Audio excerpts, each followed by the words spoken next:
How's it going, friends and family? My name is Amos, and in this video, I'll be sharing with you a portfolio full of stocks that I believe will outperform the market in 2026. And I'll also go over the investing thesis behind each allocation. Now, if that sounds good with you, let's go ahead and get into it. And just a heads up, this hypothetical portfolio is going to be shown through a paper trading account because right now my capital's tied up in long-term positions that I don't want to sell out of. However, if I had to start fresh in 2026, this is what I would do based on my goals and risk tolerance. So I'm not trying to tell anyone else what to do, okay? This is just what I would do. And so across 12 different holdings, we have $100,000 invested into them. And year to date, now it's up by $19,800. And for what it's worth, the annual dividend yield is 1%. And no single stock has more than $10,000 invested into it. The cost basis, 100 grand. Now it's 120. Let's talk about why. So out of the 100K, I have 70% allocated towards 7 different military stocks, and then 15% of it allocated towards silver and gold, and then 10% towards Amazon and Mercado Libre, and then of course my beloved UnitedHealth group, 5%. So starting from the top, let's talk about why am I allocating 70% towards the US military defense stocks. To be honest with you, the investing thesis is so simple. The geopolitical tension around the world right now, it's at an all-time high, and the defense budget, it's getting bigger and bigger for the United States, for the European countries and our allies, and based on my understanding of the stock market, the market's forward-looking. And as of right now, they're feeling pretty bullish about our military companies. So company number 1 is Kratos, company number 2 is Huntington Ingalls, and then I have Oshkosh Corporation, Lockheed Martin. The cost basis is $10,000 across each one of them, adds up to 70 grand. We have L3 Harris, General Dynamics, and RTX. And I want to be very clear up front. Just because I'm bullish on the defense stocks, it does not mean that I'm over there in the corner jerking off about war and chaos, okay? If anything, it's the complete opposite.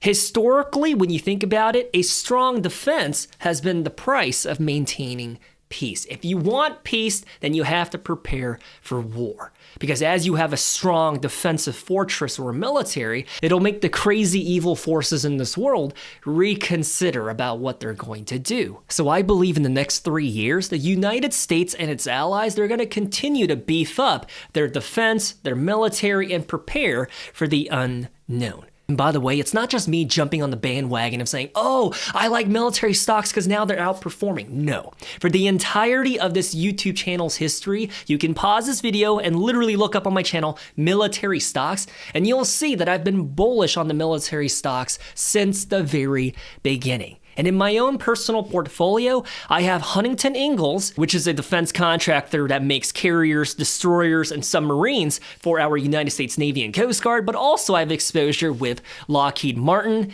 the parent company of the F-35 jet planes, F-16s, and they also have a top secret arm of the business that's creating all different sorts of weapons and drones known as Skunk Labs. And then for 15% of the portfolio, I have it allocated towards gold and silver, breaking it down $7,500 to SLV, which is a silver ETF, but also GLD, which is a gold ETF. So $7,500 into that. As of right now, it's up 11.9%. And for the silver, it's up 30%. And this is only based on 3 weeks or so of stock market history in 2026.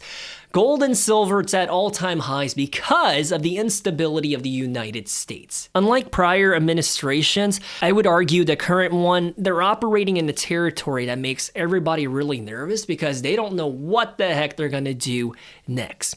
And consequently, a lot of countries, they're losing trust in the American government because we're not predictable. We're acting very irrational. And so for 2026, I'm kind of bullish about silver and gold because it's a hedge against the US dollar. So if anything, I think this balances out how bullish I am about the American economy, American companies, and the military stocks in general, with gold and silver on the other end of that spectrum. And then moving on to the tech conglomerates of North America and South America, they get 5% allocation each, and that's going to be Mercado Libre at about $4,800 for the cost basis. It was kind of wonky to do the math because per share, it trades for about like $2,100. And then Amazon gets the other 5%, about $5,000 of the cost basis. I would say out of the entire portfolio, year to date, I mean, we only have 3 weeks to work with. That's such a short-term horizon.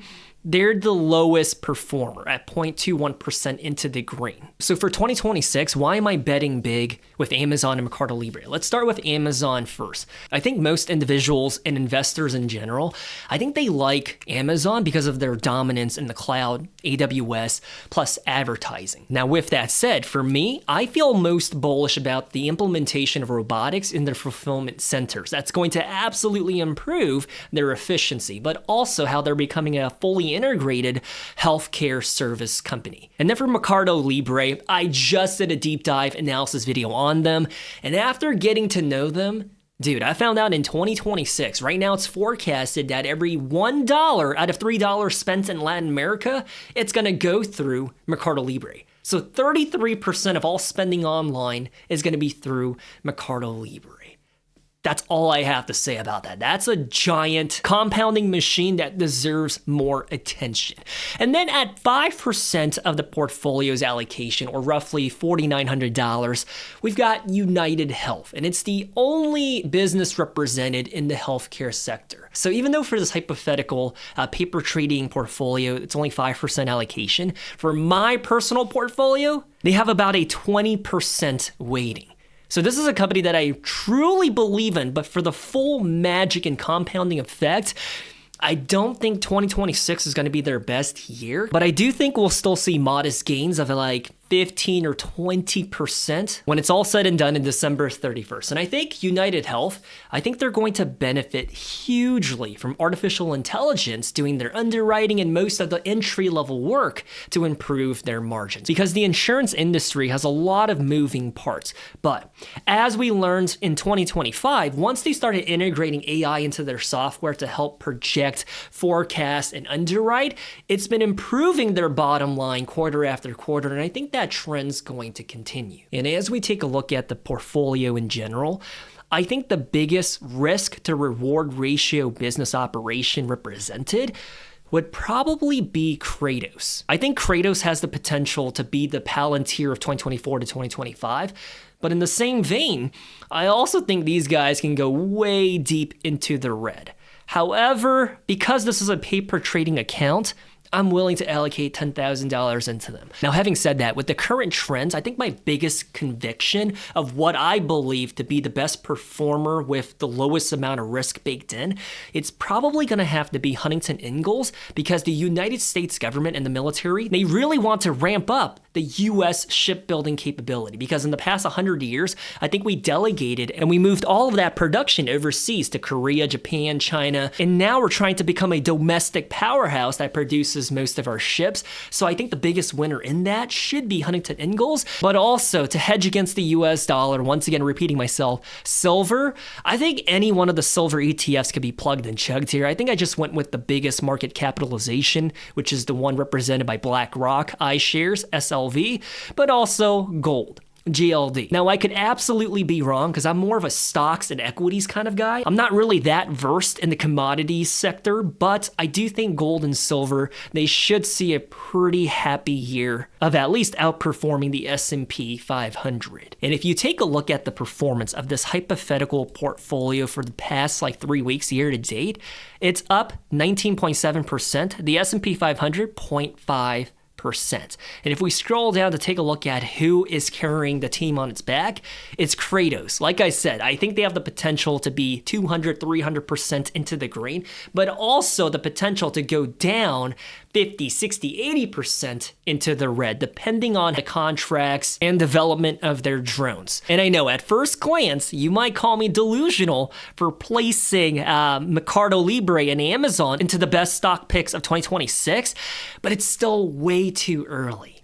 I think once they post their earnings and the sentiment around those two companies changes, I think they're going to be more in the middle of the pack or in the top 1/3.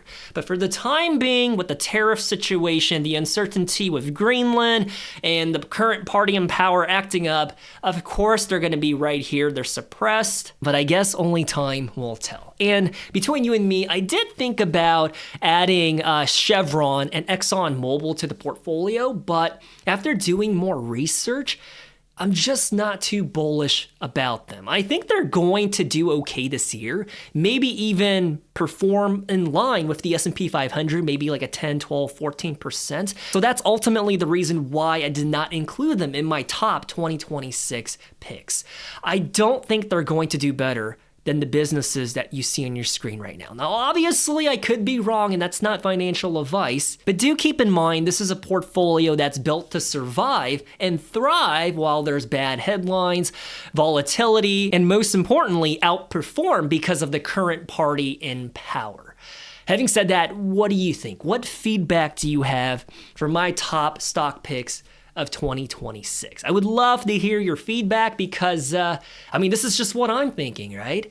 And other than that, very recently, this YouTube channel, we just crossed the threshold of hitting 20,000 subscribers. It's an incredible feeling where I just find the words to say really difficult. It's kind of emotional because, dude, I work so freaking hard to just get 100, 500, sometimes up to 1,000 views per upload. And to finally have 20,000 people to have checked out the content and say, you know what, this dude's not half bad. I'm gonna click subscribe so that I can see one of his videos again in the future through my feed. Dude, I just feel so grateful and blessed. Because I'm not stupid. I understand there's hundreds, if not thousands, of finance and stock market related YouTube channels out there. But to know that I got the seal of approval and the head nod from 20,000 individuals, so freaking thankful. Because of that accomplishment, in a previous upload, I talked about how the wife and I, we were going to do Korean barbecue to celebrate. It's a little expensive because we're tight on the budget with a newborn and everything.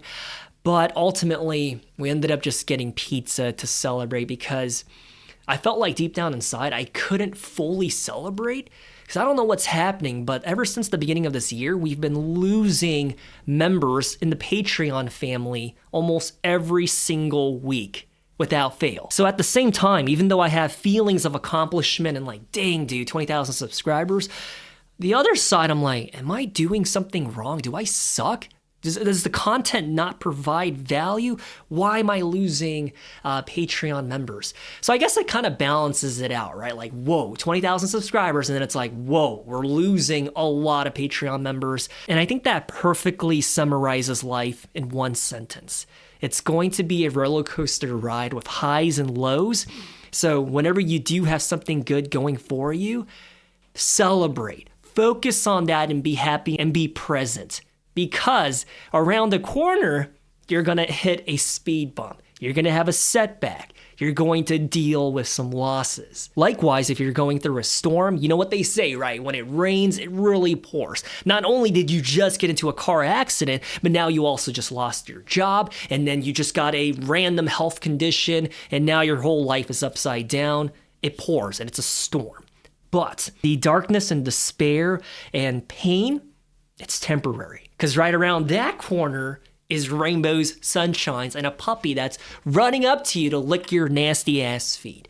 So I guess I'm just taking it all in. I'm appreciating that you guys are supporting me. They're watching the content, commenting, and hopefully I can become a better YouTuber so that in the future I can do a better job of retaining the folks that do join the Patreon or join the YouTube membership. By the way, did you know we have a YouTube membership, which I never advertise on the channel? Kind of funny. I do a terrible job of promoting myself. But anyways, I'm rambling here. What do you think? Who are your top picks for 2026? Having said that, good luck in the stock market. Stay safe, and I'll talk to you guys next time. Love you!